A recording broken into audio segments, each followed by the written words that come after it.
Hi, my name is Amy, and let's make some bad financial decisions together. So, the thing I was thinking about the most today was how am I going to sell my condo? Because my property manager asked me if I could lower my price, and I sarcastically told him that the only way we can lower the price is if he takes less of a brokerage fee. And so somehow I agreed to pay $22,000 at the present moment if somebody makes an offer. So I have to figure out how I'm going to pay for that. And the last time my condo was under contract, it was June 20th. I was going to owe $18,000, but there was some confusion, and they thought I was going to owe $22,000, which I told him wasn't a thing. But so it wound up being 18,000. But I was like, may as well have that much money in case. So if I had closed back then, I would have just given them my cash, which I took from Ethereum and my tax return, which um, Ethereum's not really a very stable store of value. It's an okay investment for the long term. But if you need your money in the next between 10 days and 6 months, probably not Ethereum or Bitcoin. So now I have my $23,000 in Robinhood, which means I also have $23,000 of margin. So I could just take out basically 100% margin at 6.75% and hope that I don't get a call. But I was looking into a 401k loan after I had applied for some personal loans and I was denied because for the third buyer for my condo, I tried to use a short sale, which means I had a default on my condo. Like I didn't pay PennyMac for a few months.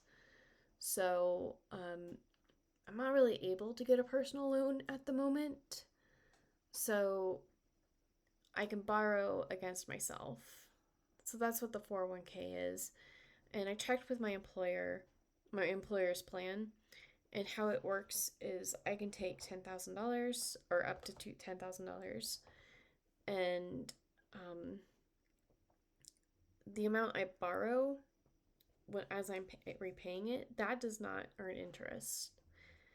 And if I want to pay early, I actually can't do partial payments. I have to save up a lump sum, call them, and make the lump sum to make myself whole again. But wouldn't it make more sense if I'm going down that route where it's like, I don't want to do 90% margin on my brokerage account. I don't want to pay cash because then I'm not um, earning my yield max interest. Like, if it was still in my high yield savings account, or if it was in my regular savings account that I can actually do wire transfers in, it was 0.3% interest rate. Like, no, just pay the cash and you'll do fine. But, if I'm earning 100% dividends, it makes more sense to do margin. And I'm earning enough from the interest to pay for the outstanding margin. And also, if I take out the margin and I don't have my house and condo anymore, or like my condo and the HOA fee, then that's $3,000 a month that I can use to, make my margin less and less. So, and I don't really mind a 6.75% interest is just kind of nothing. It's less than my trailer's mortgage right now. So, I'm not that angry at it, but the Roth IRA, I do not have the money for this year and probably next year to make contributions to my IRA.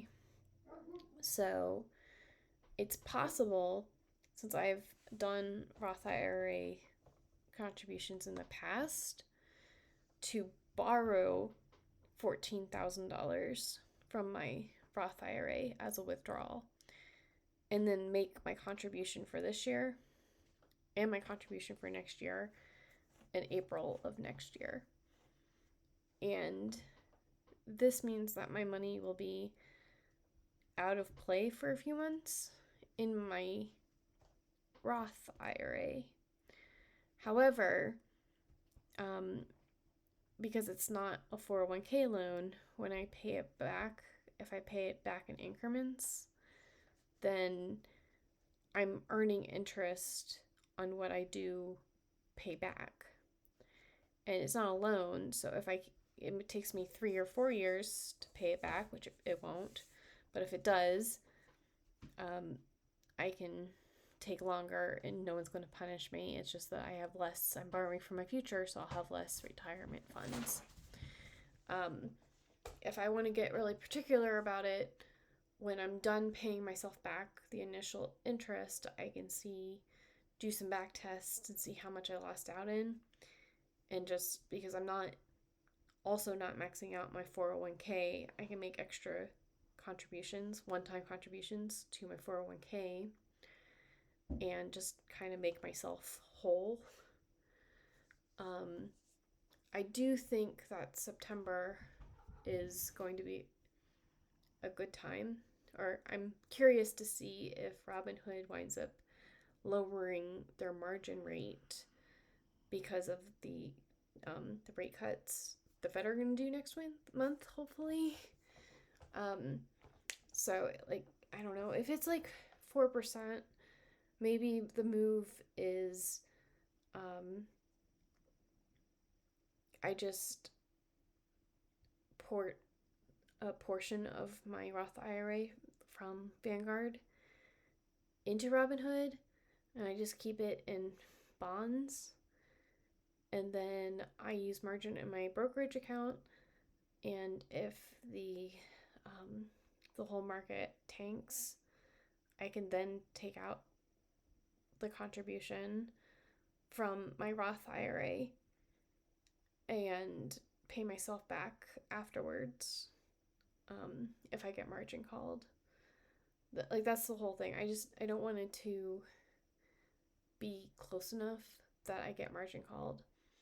So, like, that's why I was like, maybe taking out that $10,000 loan from your 401k and basically borrowing the whole amount from Robinhood, but having the cash in case something goes super wrong with the market would be a good idea. And if I do that with the IRA and you can't use margin with your IRA. So I think I made this video before and I was going to just use my IRA, but I think I've talked myself into just using my brokerage account, the margin with interest. That way I'm not messing around with my retirement age money, but also just porting over a portion of my IRA from Vanguard to Robinhood, and having that in like super ultra conservative stuff. And that way, if I get close to margin call, like I can take money out, and if I have to pay myself back, well, I can pay myself back because I wasn't planning on making contributions in the first place. So, and it's not really a loan, it's not really paying myself back, but if you weren't planning on making contributions anyway, then you do have that $7,000 a year that you can borrow from your IRA if you've made at least $7,000 of contributions to IRAs, your Roth IRA in the past. So, thank you for letting me logic myself into doing something. This was not financial advice. This is not even good financial advice for myself, but I'm going to take it. It was for entertainment purposes only, and yeah, what would you do in my situation? I will talk to you all later. Bye.